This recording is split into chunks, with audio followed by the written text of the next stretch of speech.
मित्रों, आपकी बात आपके साथ राकेश मोहन त्यागी यूट्यूब चैनल के 76वें अंक में आप सभी का हार्दिक स्वागत और अभिनंदन।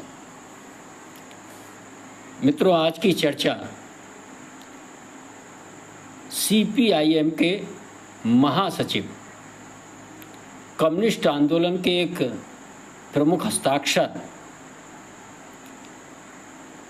इस देश के वरिष्ठ नेता श्रीमान सीताराम येचुरी जी का निधन विगत 12 सितंबर गुरुवार को 72 वर्ष की उम्र में हुआ। आइए इस अंक में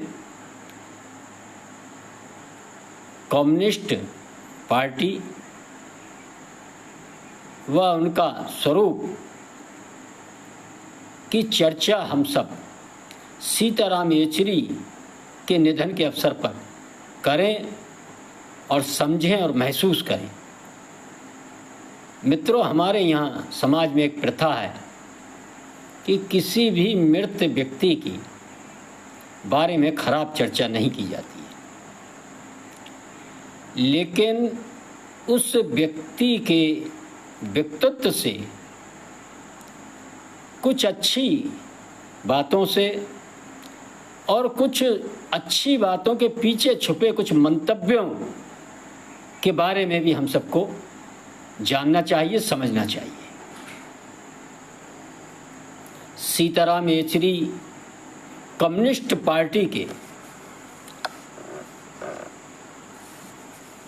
प्राचीन, जो कम्युनिस्ट पार्टी की एक श्रृंखला चली आ रही थी नेताओं की, मैं समझता हूँ उस श्रृंखला के अंतिम ही नेता थे जो उस पीढ़ी से संबंध रखते थे। अच्युतानंद, ज्योति बसु, बुद्धदेव भट्टाचार्य, केरल के पूर्व मुख्यमंत्री रहे और भारतीय कम्युनिस्ट पार्टी के मूल स्तंभों में से एक नंबूदिरीपाद जी, हरकिशन सुरजीत जी, बिंदा करात, प्रकाश करात श्रेणी के नेताओं में सीताराम येचुरी का भी नाम आता था। जैसा कि कम्युनिस्ट पार्टी के नेताओं का जो एक व्यक्तिगत गुण हुआ करता है, और उसी गुण के कारण बहुत बड़ी संख्या में नवयुवक एक समय ऐसा आया था, कम्युनिस्ट पार्टी से जुड़ने में बड़ा गौरव का अनुभव करते थे। वह उनकी व्यक्तिगत रूप से ईमानदारी, सादगी और जनता के प्रति उसके मूल मुद्दों को उठाने की जो उनमें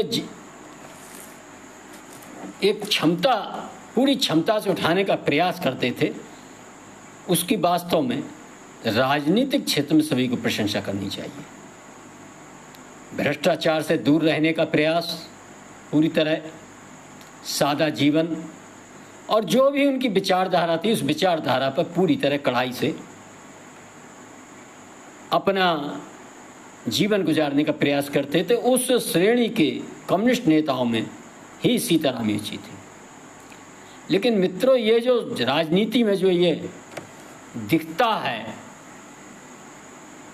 वह होता नहीं है, और जो होता है वह दिखता नहीं है। राजनीति का एक पुराना फार्मूला है और ये चर्चा में भी आता है।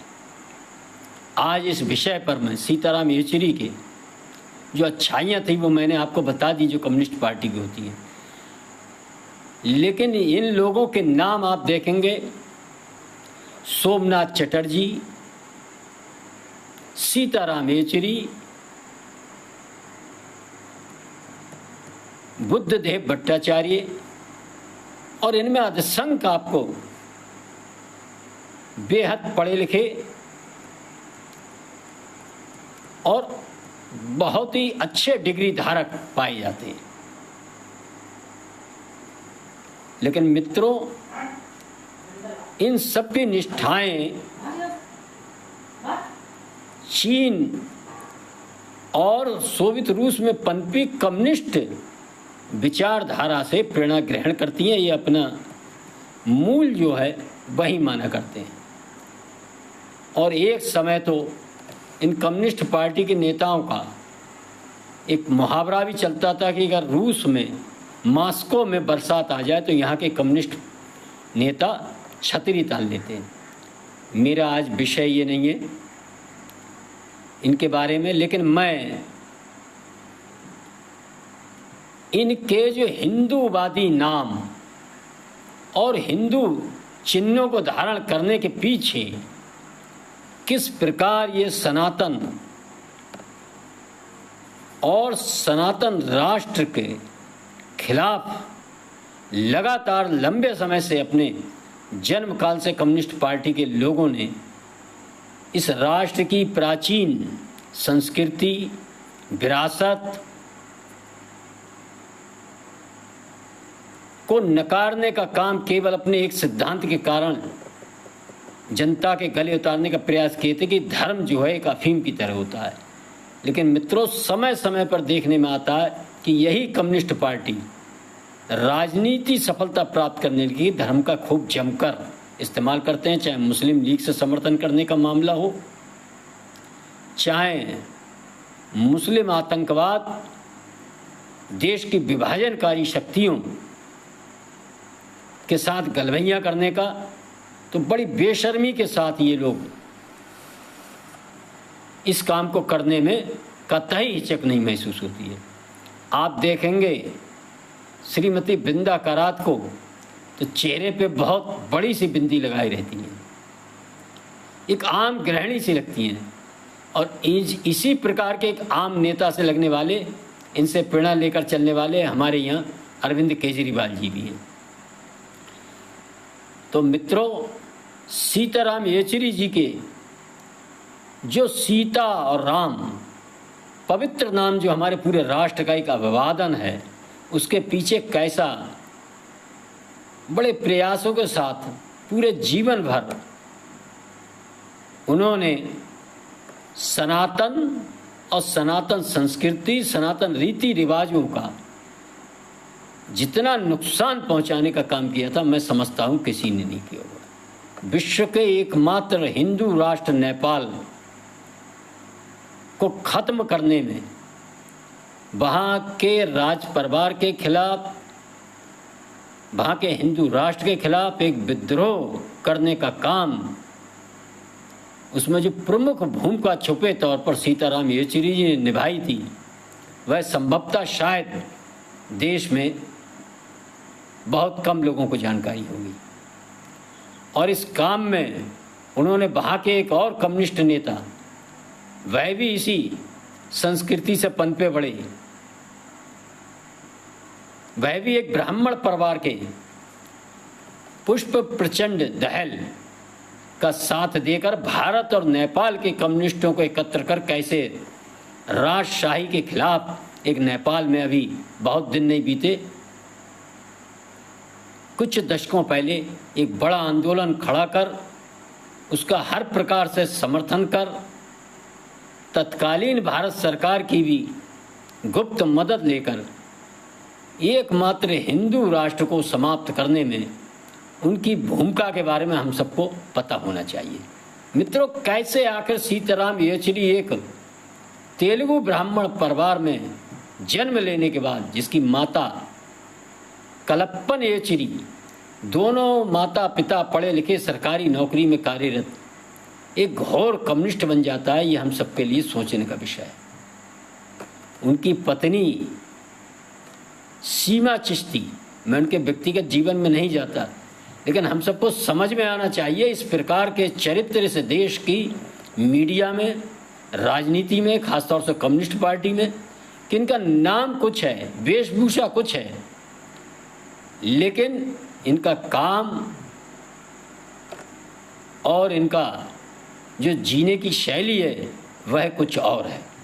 ये हम सबको समझ में आनी चाहिए। और ये हिंदू नाम रखकर, ये ब्राह्मण परिवार में जन्म लेकर अपने को बताकर ये किस प्रकार अपने पूर्वजों की संस्कृति का नष्ट करने के एक काम में लगे रहते हैं। ये हम सबको ध्यान में आना चाहिए। मित्रों, मैं इस अवसर पर, जैसे कि मैंने पूर्व में भी कहा था, कि किसी भी हमारे देश की संस्कृति नहीं है किसी मृत व्यक्ति के बारे में ज़्यादा वैसी बातें करने का। लेकिन फिर भी जो व्यक्ति, जो कौम, जो समाज अपने वर्तमान पूर्व के इतिहास से कुछ सीखता नहीं है, कुछ देखता नहीं, कुछ समझता नहीं, कुछ, तो फिर वह समाज, वह व्यक्ति, वह देश आने वाले समय में बहुत बड़ी विपत्तियों में फंसता है। मित्रों, मेरा आप सबसे एक ही निवेदन है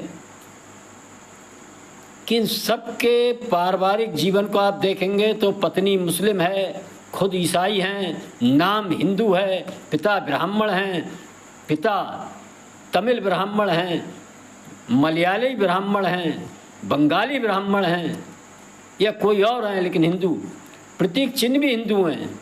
लेकिन इस चेहरे के पीछे, इस आवरण के पीछे उनके वह ईसाई, जिहादी, वामपंथी विचारधारा को किस प्रकार इस देश में पनपा कर कैसे इस देश की मूल संस्कृति का, इस राष्ट्र के उत्थान में, प्रगति में कैसे व्यवधान डाला जाए, कैसे ये राष्ट्र नष्ट किया जाए, ये हम सब देख रहे हैं। हमारे बराबर में जो बांग्लादेश के इस समय वर्तमान राष्ट्राध्यक्ष अमेरिका द्वारा थोपे गए हैं, वह भी कम्युनिस्ट पार्टी से संबंधित हैं। ऐसे लोगों का एक अंतर्राष्ट्रीय गैंग रहा करता है और ये हमारे देश में लंबे समय से बहुत फल फूल रहा है। मेरा अनुरोध है हम सब इस स्तर पर ऐसे लोगों को पहचानें, इनसे सचेत रहें, सजग रहें, संगठित रहें। आप सबने सुना, इसके लिए बहुत बहुत धन्यवाद। मेरा आपसे सदा की भांति अनुरोध है, यदि आपको ये अंक पसंद आते हैं तो लाइक करें, शेयर करें और अपनी राय कमेंट्स के माध्यम से जरूर दें और इस चैनल को सब्सक्राइब भी करें। धन्यवाद। जय श्री राम, जय श्री वाल्मीकि भगवान, भारत माता की जय।